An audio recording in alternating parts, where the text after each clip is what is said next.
मुझे economics portal से प्यार है। मुझे इकोनॉमिक्स पोर्टल से प्यार है। मुझे इकोनॉमिक्स पोर्टल से प्यार हो गया।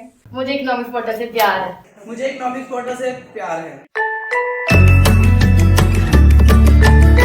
ये वीडियो ध्यान से सुन लें, आपको बुक ओपन करने की भी इंशाल्लाह ताला जरूरत नहीं होगी। इसका कॉन्सेप्ट आप ले लें, इसमें इसका पैटर्न क्या होगा, किस तरीके से आपने लिखना, कौन कौन सी चीज़ें आपने करनी है, और इस थ्योरी को इधर ही समझ लें। जो मैं वीडियो में बातें बता रहा हूँ वही बातें आपने एज इट जाके पेपर में लिखानी है। तो ये क्वेश्चन आपका बहुत अच्छा अटेम्प्ट हो जाएगा। 20 नंबर में अगर आ जाता है तो 20 में से इंशाल्लाह ताला आपके 18 मार्क्स आ जाएंगे। ठीक है जी। सबसे पहले आपने करना क्या है, इस नफ्सियाती कानून का आपने देना है इंट्रोडक्शन, तारुफ।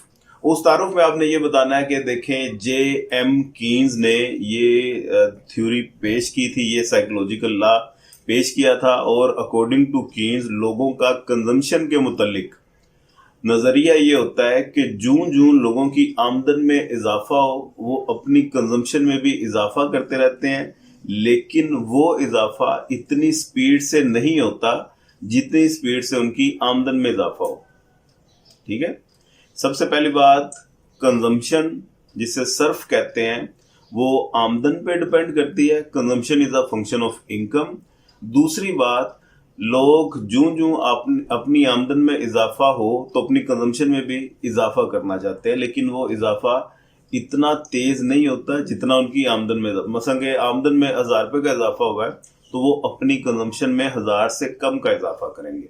ये लोगों की एक नफ्सियात है, ये आपने तारुफ में लिख लेनी है, इतनी सी बात। ठीक हो गया। उसके बाद आपने हेडिंग देनी है करैक्टरिस्टिक्स ऑफ द लॉ, जिसे केन्स के लॉ की खसूसियात कहते हैं। ठीक है। प्रॉपर्टीज या करैक्टरिस्टिक्स, ये हेडिंग दें और इसमें पॉइंट्स बना के आपने लिखना है। नंबर 1 आप स्टार्टिंग में लिख दें there are following characteristics of this law. सबसे पहले आप लिखें कि consumption is a function of income. इधर वही बात रिपीट करें, आपका जो सर्फ है वो तफाल बनता है आमदन का, और साथ ही साथ इसमें ये बताएं कि ये एक तकसीरी तफाल है। तकसीरी तफाल का मतलब डायरेक्ट रिलेशन है, पॉजिटिव रिलेशन जिसे कहते हैं। पॉजिटिव रिलेशन का मतलब समझते हैं ना, कि आमदन में इजाफा हुआ तो लोग अपने कंजम्पशन में भी इजाफा कर देंगे। कंजम्पशन इंक्रीज उसी सूरत में होगी अगर इनकम इंक्रीज होगी। यहां तक ये पॉइंट 1 हो गया। दूसरे पॉइंट में आपने ये लिखना है कि गैर मुतनासिब रिश्ता है, नॉन प्रोपोर्शनल रिलेशन एग्जिस्ट करता है इनकम और कंजम्पशन के दरमियान। नॉन प्रोपोर्शनल रिलेशन का ये मतलब है कि आमदन में इजाफा हो तो लोग कंजम्पशन में इजाफा तो करते हैं, लेकिन उतनी स्पीड से इजाफा नहीं करते जितनी स्पीड से आमदन में इजाफा हुआ हो। 2 बातें हो गई। नंबर 3 पे आपने लिखना है कि जूं जूं आमदन में इजाफा होता जाए आपके APC, average propensity to consume, औसत मिलाने सर्फ, वो गिरते चले जाते हैं। बहुत आसान सिंपल सी बात है कि जिसकी इनकम कम है वो समझ ले कि APC 1 पे है। अब APC 1 का मतलब है 100% कंजम्पशन कर रहा है, उसको बचत ही कुछ नहीं हो रही, इनकम उसकी कम है तो बचाएगा वो बेचारा क्या। जिसकी इनकम ज्यादा है वो APC 0.9 पे है, इसका मतलब है वो 10% फिर भी बचा रहा है, 90% खर्च कर रहा है। जिसकी इनकम बहुत ज्यादा है वो APC 0.5 पे है, 50% वो खर्च कर लेता है, 50% बचा लेता है। जिसकी इनकम बहुत अच्छी है वो आधा खर्च कर लेता है, आधा बचा लेता है। इसका मतलब साबित हुआ कि जो आमदन ज्यादा हो फैमिलीज के APC वो गिरते जाते हैं। जो जितना अमीर होगा वो कम APC पे होगा, जो जितना गरीब होगा वो हाई APC पे होगा। Is it clear? ये तीसरी आपको मैंने खसूसियत बता दी कि आमदन में इजाफा होने के साथ साथ APC गिरते चले जाते हैं। नेक्स्ट पॉइंट पे नंबर 4 पे आप उसको ये बताएंगे कि सर्फ का तो गैर मुतनासिब रिश्ता होता ही होता है, साथ ही साथ बचत का भी गैर मुतनासिब रिश्ता होता है। ये देखें, इनकम का सेविंग के साथ भी प्रोपोर्शनल रिलेशन नहीं होता, नॉन प्रोपोर्शनल रिलेशन होता है। इनकम जिन लोगों की ज्यादा है उनकी बचत ज्यादा है, जिन लोगों की इनकम कम है उनकी बचत कम है। अब अगर आप ये कह रहे हैं कि लोग जैसे अमीर होते जा रहे हैं, इनकम में उनकी इजाफा होता जा रहा है, उसके साथ साथ वो कंजम्पशन में इजाफा तो कर रहे हैं लेकिन उतनी स्पीड से नहीं कर रहे, इसका मतलब इनडायरेक्टली आप दूसरे अल्फाज में ये कह रहे हैं कि वो बचत में ज्यादा तेजी से इजाफा कर रहे हैं।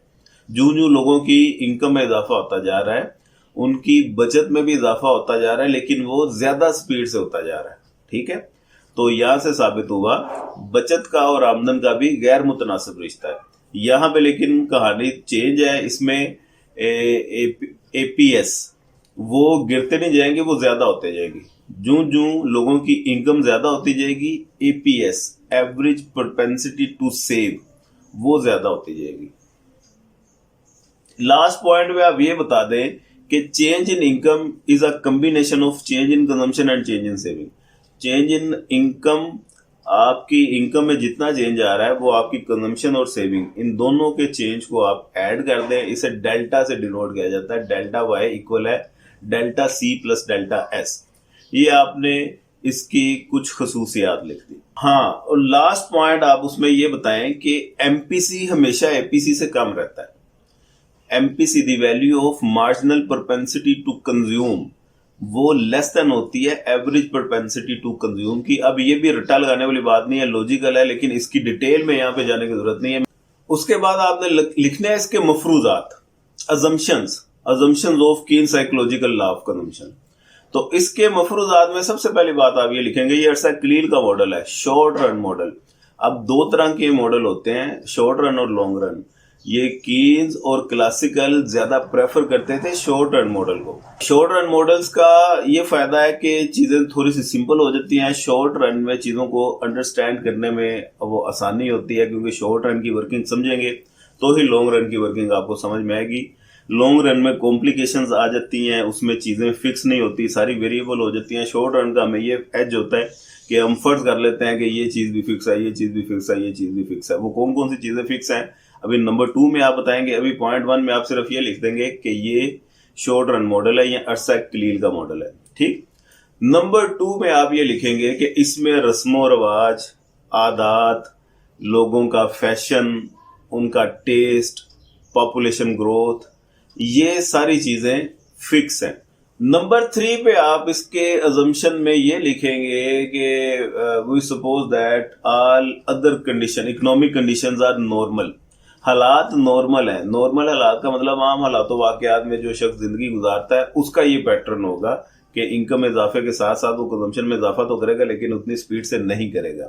इनकम आपकी कंजम्पशन आपकी इनकम पे डिपेंड करेगी। लेकिन अगर हालात नॉर्मल नहीं है, कोई जंग लगी हुई है, कोई खाना जंगी है, कोई वार थ्रेटनिंग है, या कोई फ्लड या नागहानी आफत आ गई है, ये नॉर्मल हालात नहीं होते, इसमें पैटर्न चेंज हो जाता है। तो यहाँ पे हम फर्ज करेंगे हालात नॉर्मल है। 3 बातें हो गई। और नंबर 4 और लास्ट पॉइंट पे अजम्पशन के आप ये लिख सकते हैं कि ये एक अमीर सरमायादाराना निज़ाम है, कैपिटलिस्ट इकोनॉमी है। 2 तरह की इकोनॉमी होती है, एक सोशलिज्म, एक कैपिटलिज्म। समझे बात? कैपिटलिस्ट इकोनॉमी किसे कहते हैं? मेरा ख्याल है इसका तो आइडिया होगा, पार्ट 1 में या 3rd ईयर में आप करके आए होंगे कि ऐसी इकोनॉमी जिसमें गवर्नमेंट नहीं होती, लोग अपने ये कंजम्पशन करने में आज़ाद हैं, अपने वो कारोबार स्टार्ट करने में और तमाम अपने डिसीजन लेने में आज़ाद है, उनको किसी किस्म की परमिशन लेनी नहीं पड़ती।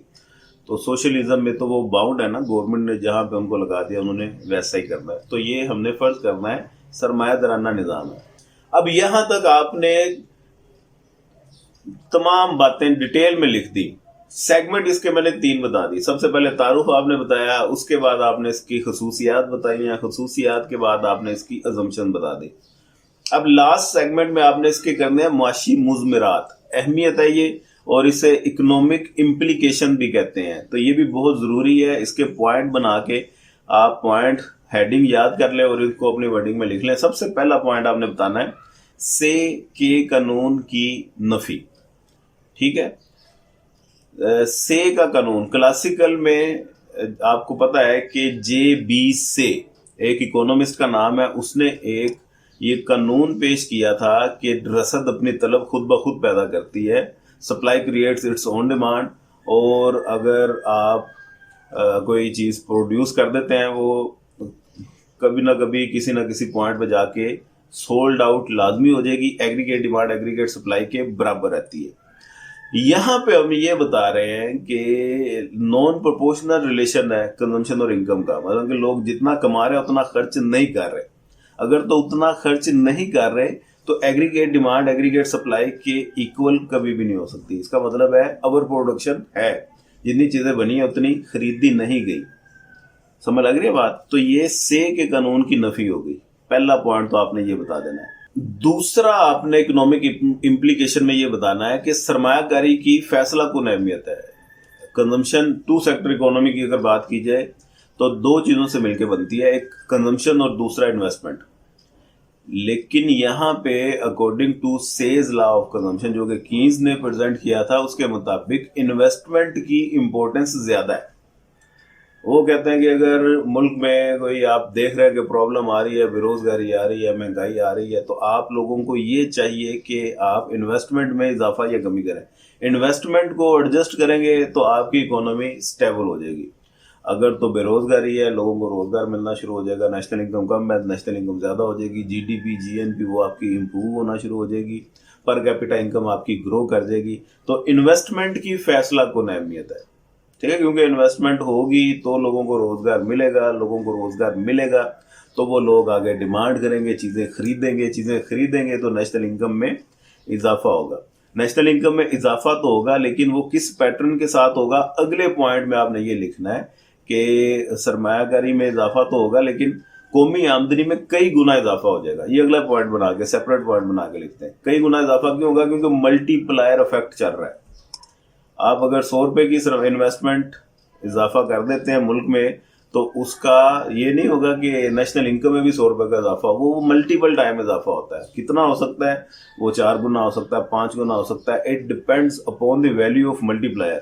अगर मल्टीप्लायर की वैल्यू 4 है तो इसका मतलब अगर 100 रुपए आप इजाफा करते हैं सरमायाकारी में, तो नेशनल इनकम में 400 रुपए का इजाफा होगा। 1000 रुपए का इजाफा करते हैं, 4000 का इजाफा होगा। तो हमेशा सरमायाकारी में इजाफा करने की वजह से कौमी आमदनी में कई गुना ज्यादा इजाफा होता है।